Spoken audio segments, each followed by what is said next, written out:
నకిలీ మద్యం కేసులో అనేక ప్రశ్నలు, వీటికి సమాధానాలు వెతుక్కుంటూ పోతే కీలక నిందితుడు టీడీపీ నేత సురేంద్ర నాయుడుకు ముఖ్య నేతలతో సన్నిహిత సంబంధాలు బయటపడుతున్నాయి.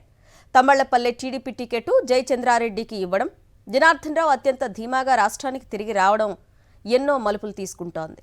జంట హత్యల కేసులో 2014 తర్వాత ఆయనకు జీవిత ఖైదు నుంచి క్షమాభిక్ష దక్కిన విషయం విస్తుగొలుపుతోంది.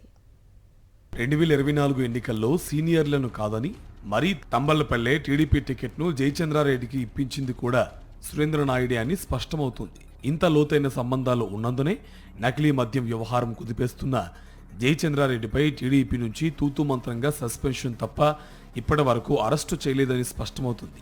వెరసి ఆఫ్రికా మోడల్ నకిలీ మద్యం డీల్ డొంక కదులుతోంది.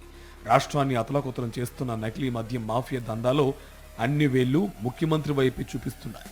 భారీ దోపిడీకి తెగించిన ఈ ముఠాలో పాత్రదారులు జయచంద్రారెడ్డి, టీడీపీ నేత కట్టా సురేంద్రనాయుడులు ముఖ్య నేతకు అత్యంత సన్నిహితులు అన్నది బహిరంగ రహస్యం. ఆఫ్రికా మోడల్ నకిలీ మద్యం రాకెట్లో జయచంద్రారెడ్డి, సురేంద్రనాయుడుతో ముఖ్య నేతకు ఉన్న క్షమాభిక్ష బంధం వారి భాగోతం బయటపెడుతోంది. మొత్తం నకిలీ లిక్కర్ మాఫియాకే అది పునాదిగా నిలిచింది. 5 ఏళ్లలో ఏకంగా 45,000 కోట్లు దోపిడీకి పక్కాగా పన్నిన పన్నాగం అమల్లో శ్రీకాకుళం నుంచి అనంతపురం వరకు నకిలీ మద్యం మాఫియాను వ్యవస్థీకృతం చేసేంతగా ఎదిగింది. తనకు ఆఫ్రికాలో డిస్టిలరీలు ఉన్నట్టు జయచంద్రారెడ్డి గత ఏడాది అసెంబ్లీ ఎన్నికల అఫిడవిట్లో పేర్కొన్నారు.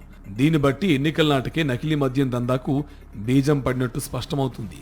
ఆఫ్రికా మోడల్ నకిలీ మద్యం దోపిడీ డీల్స్తోనే ముఖ్య నేత నుంచి సురేంద్రనాయుడు ద్వారా టీడీపీ టికెట్ పొందినట్టు అర్థమవుతుంది.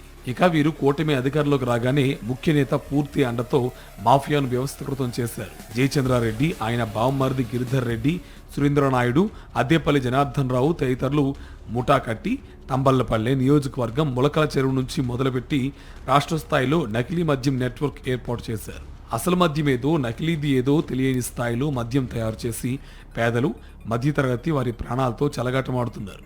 ముఖ్య నేత ఇచ్చిన క్షమాభిక్షతో దర్జాగా బయటకు వచ్చిన సురేంద్రనాయుడు ఉమ్మడి చిత్తూరు, ఉమ్మడి వైఎస్ఆర్, కడప జిల్లాల్లో టీడీపీలో కీలకంగా వ్యవహరిస్తున్నారు. పార్టీలో ఆయన చెప్పిందే చెల్లింది.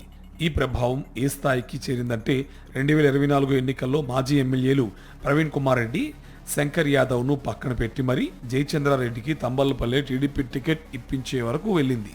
తర్వాత జయచంద్రారెడ్డి, గిరిధర్ రెడ్డి తమ అత్యంత సన్నిహితుడు అద్దేపల్లి జనార్దన్తో జట్టుకట్టి ముఖ్య నేతతో ఆఫ్రికా మోడల్ నకిలీ మద్యం డీల్ కుదుర్చారు. ఎన్నికల అనంతరం కూటమి ప్రభుత్వం వస్తే రాష్ట్ర వ్యాప్తంగా సురేంద్రనాయుడు ద్వారా కుదిరిన ఆఫ్రికా మోడల్ నకిలీ మాఫియా డీల్ను 2024 ఎన్నికలకు ముందే రుచి చూపించారు. దీంతో అప్పటి వైఎస్ఆర్సీపీ ప్రభుత్వం మద్యం దుకాణాలను ప్రభుత్వపరం చేసింది.